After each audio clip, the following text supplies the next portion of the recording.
Hello बच्चों, let's read this question. The question says the atomic mass of an element is the weighted average of the atomic masses of different isotopes of the element।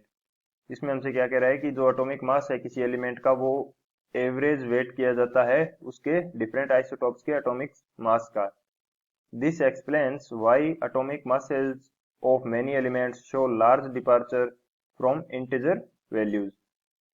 तो ये हमें explain करता है कि जो many elements है उनका एटॉमिक मास इंटीजर वैल्यू से लार्ज डिपर्चर शो करता है। However, even if we consider masses of the individual isotopes, they are not strictly integer multiples of the mass of a hydrogen atom। यदि हम individual किसी isotope का जो मास है उसको भी कंसीडर करें तो वो भी स्ट्रिक्टली इंटीजर मल्टीपल्स नहीं होता हाइड्रोजन एटम के मास का।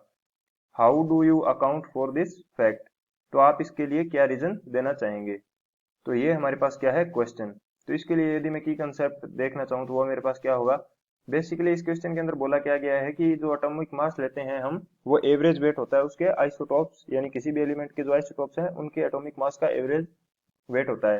तो ये इसके कारण वो इंटीजर वैल्यू के अंदर नहीं होते। तो इसका रीजन क्या होगा हमारे पास, ये हमें फाइंड आउट करना है। यदि मैं बात करूं की कंसेप्ट की, तो इसका की कंसेप्ट एंड सॉल्यूशन जो है वो दोनों सेम रहने वाला है। की कंसेप्ट इसका हमारे पास क्या आ जाएगा, ये हमारे पास आ जाएगा mass defect. Mass defect mass defect क्या चीज होती है? कोई भी जो न्यूक्लियस है वो किससे बना होता है? वो न्यूक्लियस बना होता है हमारे पास प्रोटॉन एंड न्यूट्रॉन से। यदि प्रोटॉन को पी से शो करूं एंड न्यूट्रॉन को एन से, तो न्यूक्लियस किससे बनाता है? प्रोटॉन एंड न्यूट्रॉन से। एंड इसका जो एटॉमिक मास हमारे पास आने वाला है वो किसकी वैल्यू होगी? जो टोटल प्रोटॉन्स है उनका वेट प्लस टोटल जो न्यूट्रॉन्स है उनका वेट, यदि उनको ऐड कर देंगे तो हमारे पास क्या आ जाएगा? Total mass of the atom या total mass of the nucleus, क्योंकि जो मोस्ट ऑफ मास होता है वो न्यूक्लियस के अंदर होता है।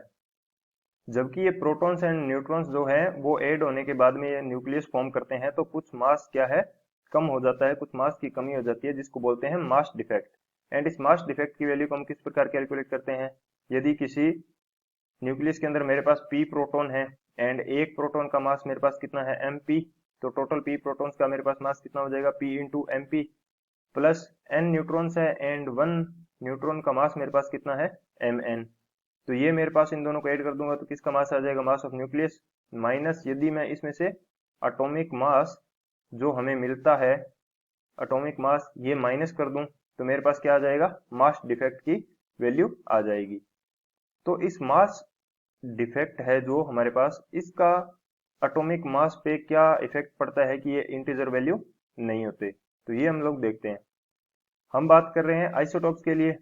यदि मैं यहाँ पे लिख दूं फॉर आइसोटॉप्स, आइसोटोप के लिए हमारे पास क्या कंडीशन होती है? इनका जो एटॉमिक नंबर होता है, एटॉमिक नंबर ये हमारे पास क्या रहता है?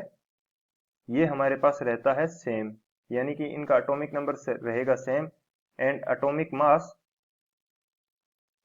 मास किसी एक एलिमेंट के आइसोटॉप्स के लिए ये क्या करता है? ये करता है इंक्रीज, ये इंक्रीज करता है। तो यदि एटॉमिक मास इंक्रीज कर रहा है, दो आइसोटॉप्स के लिए एटॉमिक मास अलग अलग आ रहा है हमारे पास, तो जो हमारा मास डिफेक्ट होगा, जो हमारे पास मास डिफेक्ट आने वाला है, ये क्या आएगा? मास डिफेक्ट हमारे पास वेरी करेगा। यदि मास डिफेक्ट हमारे पास वेरी कर रहा है तो हम यदि एवरेज एटॉमिक मास कैलकुलेट करेंगे, एवरेज एटॉमिक मास यदि कैलकुलेट करेंगे तो वो भी हमारे पास क्या करेगा? वेरी करेगा। एवरेज एटॉमिक मास ये भी हमारे पास क्या करेगा? वेरी करेगा। एंड यदि ये वेरी करेगा तो ये इंटीजर वैल्यू हो या इंटीजर मल्टीपल हो, ऐसा हमेशा सत्य नहीं है। तो ये हमारे पास इंटीजर वैल्यू हो, ऐसा हमेशा नॉट ऑलवेज ट्रू। तो ये हमेशा सत्य नहीं होगा, नॉट ऑलवेज ट्रू। तो ऐसा हमेशा पॉसिबल नहीं होता कि ये इंटीजर वैल्यू ही हो, ये रेशो के अंदर यानी पॉइंट्स के अंदर भी आ सकता है। तो इंटीजर वैल्यू होना हमारे लिए ये कंपलसरी नहीं है। तो इसका रीजन क्या हुआ? Reason is the mass defect. So mass defect is the final answer. I hope you understood it well. Best of luck. Thank you.